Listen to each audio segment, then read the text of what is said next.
আসসালামু আলাইকুম। Real village cooking চ্যানেলে সবাইকে ওয়েলকাম জানাচ্ছি। আজকে আমি বানাবো খুবই মজাদার টেস্টি চুষি পিঠা। আপনারা তো দুধে ভেজানো চুষি পিঠা খেয়েছেন, একবার এইভাবে বানিয়ে দেখুন।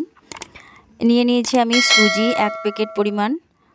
সুজিগুলো আমি গুঁড়ো করে নেব, মিক্সির মধ্যে ঢেলে দিলাম। এটা আমি গুঁড়ো করে নেব, খুব বেশি পেস্ট করব না, ঠিক এইরকম হবে। এবারে আমি এখানে 1 লিটার দুধ নিয়েছি। দুধটা আমি ভালোভাবে জাল দিয়ে ঘন করে নিয়েছি। যত ঘন হবে এটা খেতে খুবই টেস্ট লাগবে। আমি যে সুজিটা পেস্ট বানিয়ে রেখেছি সেটাকে ঢেলে দিচ্ছি, দিয়ে এটা আমি ভালোভাবে মিশিয়ে নেব। একটা শক্ত ডো তৈরি করে নেব। এইভাবে খুব ভালোভাবে নাড়াচাড়া করে নিতে হবে। অনবরত নাড়াচাড়া করে এটাকে আমি একটা ডো তৈরি করে নেব। আর এই দুধ দিয়ে ভেজানো খুবই ভালো লাগে। যেমন ডো তৈরি করা হয় ঠিক সেই মতো করে আমি একটা ডো তৈরি করে নেব। এই দেখুন, শক্ত মতো ডো তৈরি করে নিতে হবে। এইভাবে হাত দিয়ে ভালোভাবে মথে নিতে হবে, খুব ভালোভাবে যেন এটা মোলায়েম হয়ে যায়। এই দেখুন, এইভাবে করার পর আমি অল্প অল্প করে নেব আর লম্বা মতো করে নেব। অল্প অল্প করে নিতে হবে, এইভাবে লম্বা করে নিতে হবে, তাহলে এটা সুবিধা হবে।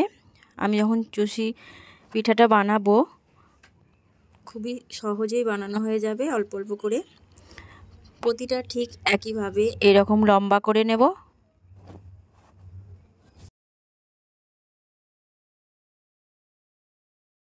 এখানে বলে রাখি, আমার চ্যানেলে যারা নতুন, চ্যানেলটা সাবস্ক্রাইব করবেন এবং বেল আইকন প্রেস করবেন যাতে ভিডিও সবার আগে আপনার কাছে পৌঁছায়। ঠিক এইভাবে আমি প্রতিটা লম্বা এরকম করে বানিয়ে নিয়েছি। এর মধ্যে অল্প অল্প করে নেব। একটা নিয়ে নিয়েছি পিড়ে, এর মধ্যে দিয়ে দিচ্ছি চালের আটা সামান্য। এইভাবে অল্প করে নিয়ে হাতের তালুর সাহায্যে এইভাবে একটু ঘষা দিলেই দেখুন সহজেই চুষি পিঠা বানানো হয়ে যাচ্ছে। খুব সহজ বানানো, সামান্য উপকরণ দিয়ে, ঘরে থাকা উপকরণ দিয়ে সহজেই এই চুষি পিঠা বানানো যায়। এই দেখুন কত সুন্দর এগুলো হচ্ছে। আমি ঠিক একইভাবে সব কটা বানিয়ে নেব। এটা অল্প সময়ের মধ্যেই বানানো হয়ে যায়।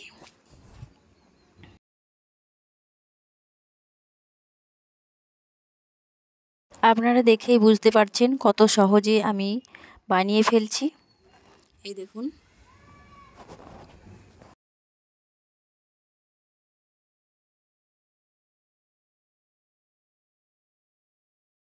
সব কটা বানিয়ে নিয়েছি। এর মধ্যে আমি কিছু চালের আটা ছড়িয়ে দেব যেন একে অপরের সঙ্গে মিশে না যায়। এই দেখুন, খুবই ঝরঝরে হয়ে থাকবে, দেখতে খুবই সুন্দর লাগছে। আমি একটু চালের আটা ছড়িয়ে দিলাম। এই দেখুন, খুব সুন্দরভাবে এগুলো তৈরি হয়ে গেছে।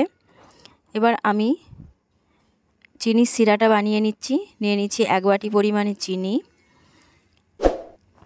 নিয়ে নিচ্ছি হাফ বাটির মতো জল, দিয়ে দিচ্ছি এলাচ 3টে। আমি লো টু মিডিয়াম ফ্লেমে চিনিটাকে জাস্ট গলিয়ে নেব। এইভাবে কিছুক্ষণ জাল দিয়ে চিনিটাকে গলিয়ে নেব।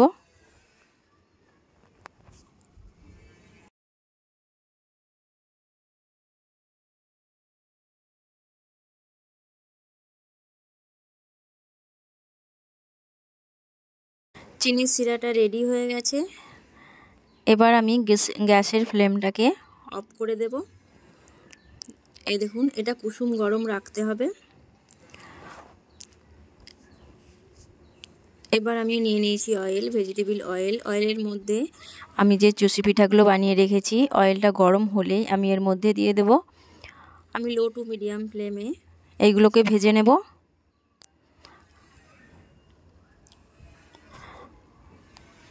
খুব বেশি দেওয়া যাবে না।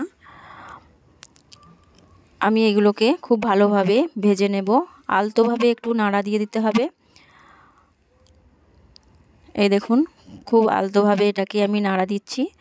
এগুলো ভাজা হয়ে গেলে আমি তেল ছেঁকে এগুলোকে আমি তুলে নেব।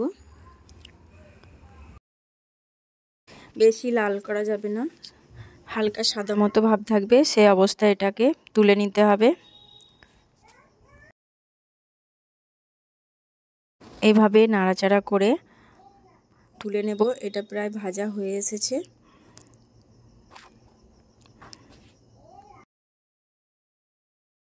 তেল ঝরিয়ে আমি তুলে নিচ্ছি।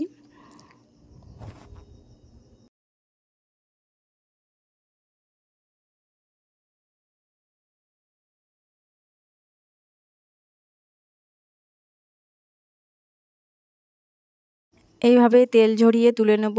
এবার বাকি যেগুলো আছে ঠিক একইভাবে আমি আবারও ভেজে নেব। আবারও দিয়ে দিলাম, ঠিক একইভাবে নাড়াচাড়া করে আমি ভেজে তুলে নেব। এবার যে চিনির শিরাটা বানিয়ে রেখেছি, যে চিনির শিরাটা হালকা কুসুম গরম থাকতে হবে, সেই অবস্থায় আমি এইগুলোকে দিয়ে দিলাম। কিছুক্ষণ আমি এটাকে নাড়াচাড়া করে মিশিয়ে নেব, যাতে চিনির শিরাটা ভালোভাবে স্যুপ করে। দিয়ে এটাকে আমি ঝরিয়ে তুলে নেব। খুবই ঝরঝরেভাবে এটা হয়ে যাবে। এইভাবে 10 মিনিট রাখার পর আমি এটাকে শিরাটা ঝরিয়ে আমি তুলে নেব। খুব ভালোভাবে স্যুপ করে গেছে, একটু নাড়াচাড়া করে দিচ্ছি।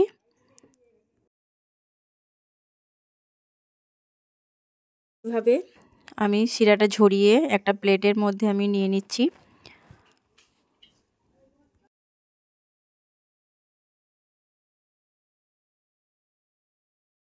এবার ওপর থেকে আমি কিছু ড্রাই ফ্রুট দিয়ে দেব। দিয়ে দিচ্ছি কিশমিশ, বাদাম দিয়ে দিচ্ছি, বাদাম কুচি। দেখতে সুন্দর লাগবে এবং খেতে ভালো লাগবে। তাহলে দেখলেন তো কত সহজেই এই চুষি পিঠা বানানো যায়। আপনারা তো অনেক রকমভাবে এই পিঠা খেয়েছেন, একবার এইভাবে বাড়িতে ট্রাই করে দেখবেন, খুবই ভালো লাগবে। বানানো খুবই সহজ, ঘরে থাকা উপকরণ দিয়ে সহজেই বানিয়ে নিতে পারবেন এই মজাদার টেস্টি পিঠা রেসিপি। আমার এই রেসিপি আপনাদের কেমন লাগলো অবশ্যই কমেন্টে জানাবেন। ভালো লাগলে চ্যানেলটা সাবস্ক্রাইব করবেন নতুন নতুন রেসিপি পাওয়ার জন্য। এই দেখুন, খুবই নরম এবং রসে টইটুম্বুর।